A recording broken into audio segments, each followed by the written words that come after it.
In Jungian style, archetypal, psychological, soul-driven, you were never meant to be a copy. That pressure to conform, to mimic, to fit into boxes built by others, it was never your soul's calling. From the beginning, something ancient and original lived in you, wild and untamed, asking only one thing, to be true to itself. But the world, in its discomfort with the unfamiliar, began its slow erosion. Praise was handed out to the obedient. Love seemed conditional upon compliance, and so, layer by layer, you covered your truth in costumes that were not yours. You watched how others spoke, how they laughed, how they dressed, how they lived, and you began to model yourself after them, believing that closeness to sameness meant safety, but something deeper in you always resisted. A silent rebellion stirred inside, one that could never quite be extinguished. It whispered in your sleepless nights, in the numbness after pretending for too long, in the aching question, "Is this really who I am?" That whisper is not weakness. It is the original self trying to breathe through the smog of your adaptations. You see, your uniqueness is not a flaw. It is your fingerprint on this world, and no matter how much you hide it, mute it, or distort it, it will haunt you with its longing to be seen. To be unapologetically, you means risking rejection for the sake of truth. It means walking away from imitation, even when it earns applause, and choosing authenticity, even when it earns silence. There will be times when your realness will not be met with approval. People who fell in love with your performance may not know how to handle your essence. Let them go. You were not born to fulfill their projections. You were born to become your own revelation. To live as a copy is to die before you ever live. Your soul is not interested in repetition. It seeks creation. It doesn't want you to be another echo in a room of borrowed voices. It wants to hear your own, clear and unwavering. And the day you stop apologizing for who you are, the day you step fully into your singularity, that is the day you begin to truly exist. Your existence was never an accident. Your individuality is not a disruption. It is a necessary note in the symphony of the world. If you silence it, something essential is lost. So stop shrinking, stop editing, stop rehearsing. The world has enough copies. What it needs, what it's starving for, is the one thing only you can offer: your undiluted, unfiltered, unrepeatable self. Your wounds are not a source of shame, but the birthplace of your power. You have been taught to hide your pain, to wrap your suffering in silence, to pretend you were never touched by darkness. You were told that vulnerability is weakness, that brokenness is failure, and that healing must be quick and quiet if it is to be accepted. But the soul knows a different story. The soul does not despise the wound, it descends into it. It enters the wound like a sacred cave, searching not for escape, but for the treasure buried inside. There is a wisdom that only suffering can unlock. A kind of strength that cannot be taught in books or passed down through words. It is forged in fire. Every time you fell apart, every time you were abandoned, betrayed, misunderstood, or shattered, the world may have seen weakness. But something unseen was growing in the soil of your sorrow. A deeper awareness, a fierce resilience, a knowing that cannot be explained to those who have not walked through the same flames. You may have scars that feel ugly, stories that feel too heavy to carry, memories you wish you could erase. But those very things, the ones you try to bury under smiles and silence, are the raw material of transformation. The wound is where your light enters, not because pain is holy in itself, but because it softens you, strips you, breaks you open enough for truth to finally seep in. And in that space, raw, honest, undone, you meet your real self. Not the self you perform, not the self you protect, but the self you had forgotten, powerful, wise, and painfully alive. When you finally stop hiding your wounds, they begin to shine. They become stories of survival, not stories of defeat, but of rebirth. You begin to understand that your pain did not come to destroy you, it came to awaken you, and that awakening is your gift to the world. There will be people who try to shame your healing.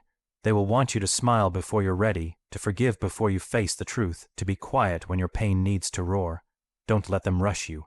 Don't let them shame your depth. Those who fear your wounds often haven't faced their own. Your healing doesn't need to be beautiful. It only needs to be real. So walk with your scars unhidden. Speak with the voice that trembled in silence for years. Allow your history to fuel your future. Let your past become the ground on which your strength now stands. Because you are not broken. You are breaking open. You are not weak. You are awakening. And your wound, the very place you thought disqualified you from power, is the exact place where your soul is rising. The masks you wear protect and poison you. At first, they feel like armor, necessary, even noble. You crafted them in moments when your truth was not welcomed, when your voice was too loud for delicate ears, when your feelings were too much for those who had no room for emotion. So you adjusted. You smiled when it hurt. You nodded when you wanted to scream. You shrank yourself into palatable shapes, hoping that if you became who they wanted, they would love what they saw. And for a while it worked. You fit in. You were praised for being easy, agreeable, pleasing. But something inside you began to ache, not a sharp, obvious pain, but a dull, haunting emptiness. You were present, but not alive. You were seen, but not known. That mask, once a shield, became a prison. The very thing that once protected you from rejection began to choke the breath from your soul. Masks are clever like that. They trick you into believing they're necessary. They whisper that your real self is too raw, too strange, too complicated. They tell you that if you show who you truly are, you will be alone. But the mask cannot love, and it cannot be loved.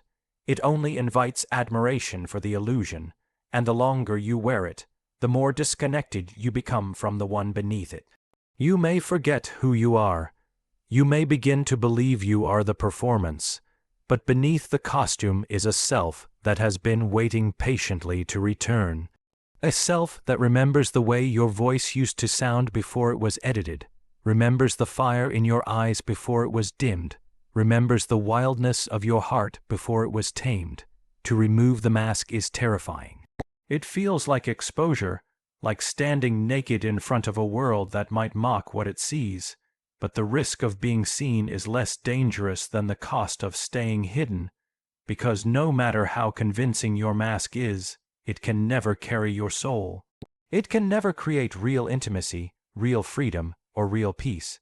There is a moment, inevitable, undeniable, when your inner world rebels against the false self, when your body gets sick of performing, when your mind grows weary of pretending. When your heart refuses to beat for a life that doesn't feel like yours. That is not a breakdown, that is a breakthrough. When you take off the mask, you will lose some people, but you will find yourself. And those who remain, those who come into your life when your face is uncovered and your truth unfiltered, they will love you, not the act.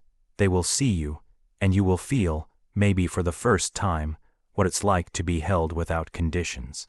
The mask may have served a purpose. It may have kept you safe when safety was survival, but you are not here to survive anymore. You are here to live fully, wildly, unapologetically. Let the mask fall. Let the world see who's been behind it all along.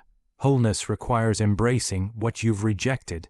Not just the parts of you that are polished, celebrated, or socially acceptable, but the ones you've hidden in the basement of your psyche, the ones that made others uncomfortable, the ones that made you question your own worth. From a young age, you were taught what to show and what to suppress. Be kind, not angry. Be quiet, not loud. Be agreeable, not confrontational. And so you began to exile parts of yourself, locking them away in dark corners, hoping that if you buried them deeply enough, they would simply disappear. But nothing we bury dies. It waits. It waits in your dreams, in your triggers, in the strange waves of emotion that rise out of nowhere. It waits in the stories you tell about yourself, in the self-sabotage, in the relationships that echo the same pain. These rejected parts do not seek to destroy you, they seek to rejoin you, because wholeness is not about perfection. It is about integration. You are not meant to be one-dimensional. You are a living paradox, soft and strong, gentle and fierce, light and shadow. And until you can welcome the fullness of who you are, you will remain divided, performing one part while another screams from beneath the floorboards. The anger you were taught to fear may be the very thing that teaches you boundaries. The sadness you were told to hide may carry your greatest depth. The ambition you suppress to seem humble may hold your highest calling. To embrace what you've rejected is not indulgence, it's reclamation. It is the courageous act of saying, all of me belongs here. Not just the saint, but the sinner, not just the hero, but the wounded child, not just the beauty, but the broken. When you turn toward these parts with curiosity instead of judgment, with compassion instead of condemnation, they begin to soften. They begin to trust you again, and what once felt like inner chaos begins to organize into a deeper harmony. The world may still ask you to compartmentalize, to choose a single version of yourself and stay within its borders, but the soul was never meant to be divided. It yearns for wholeness. It longs to be gathered, not scattered. And true healing begins the moment you walk back into the shadows you abandoned and say, I see you, I hear you, I will not leave you behind. Your rejected parts are not monsters, they are misunderstood. They are young versions of you that adapted to survive. They need your love, not your shame. They need your permission to exist, because the more you reject them, the more they control you in secret. But when you welcome them, they transform, they evolve, they become allies instead of saboteurs. Wholeness isn't found in becoming someone new. It's found in becoming someone real. And the real you is not one side or the other. It is the sacred union of all you've been, all you are, and all you're still becoming. The soul is not here to please, it's here to become. Deep beneath your desire to be accepted, beneath your well-practiced smiles and carefully chosen words, there is a current far more ancient, far more powerful. It does not flow toward approval. It does not bend itself to the expectations of others. It moves in the direction of truth, of becoming, of the unfolding self. You were not born to be pleasing. You were born to be whole. But from your earliest years, you learned that pleasing others often led to love, or what looked like love. So you studied their reactions, you adjusted your tone, you hid your edges, you became what they needed, even if it meant abandoning yourself. And slowly, without realizing it, you confused performance with connection, acceptance with authenticity. But the soul does not care about performance. It is not impressed by how many people approve of you. It does not care about applause, followers, or fitting in. It wants you to remember who you were before the world told you who to be. And when you ignore that call, when you trade your inner compass for external validation, you may succeed in being liked, but you will fail at being real. And the cost of being liked by everyone is usually being known by no one, especially yourself. There comes a point in every life when the pressure to please becomes too heavy to carry, when the smile cracks, when the mask slips, when your soul, tired of being ignored, begins to rebel. It may start with a quiet dissatisfaction, a restlessness, a longing you can't explain, and if you keep silencing it, it will get louder, through anxiety, through disconnection, through the haunting question, is this really who I am? The truth is, becoming who you really are will disappoint some people. It may make you less agreeable, less predictable, less nice, but it will make you more you. And the people who truly see you, who are meant for you, do not need you to be smaller, softer, or quieter than you are. They will not ask you to betray yourself for their comfort. You do not have to lose yourself to be loved. To become is to allow the truth of your being to rise, bit by bit, day by day. It's not a grand arrival. It's a series of small refusals, refusing to dim your light, refusing to say yes when your soul screams no, refusing to fit into a story that was never yours to begin with. It is remembering that your worth is not up for negotiation, and your becoming does not require permission. The soul's journey is not linear. It spirals, it breaks, it rebuilds. It demands surrender, not control. And when you finally stop trying to be what others expect, when you strip away the need to impress, you will meet a version of yourself that is stunning in her realness. Not flawless, but fearless in her truth. So let others misunderstand you, let them disapprove, let them say you've changed, because you have. You are no longer shrinking for the comfort of others. You are expanding for the liberation of your soul. And that is the path of becoming, not to please, but to embody the one you were always meant to be.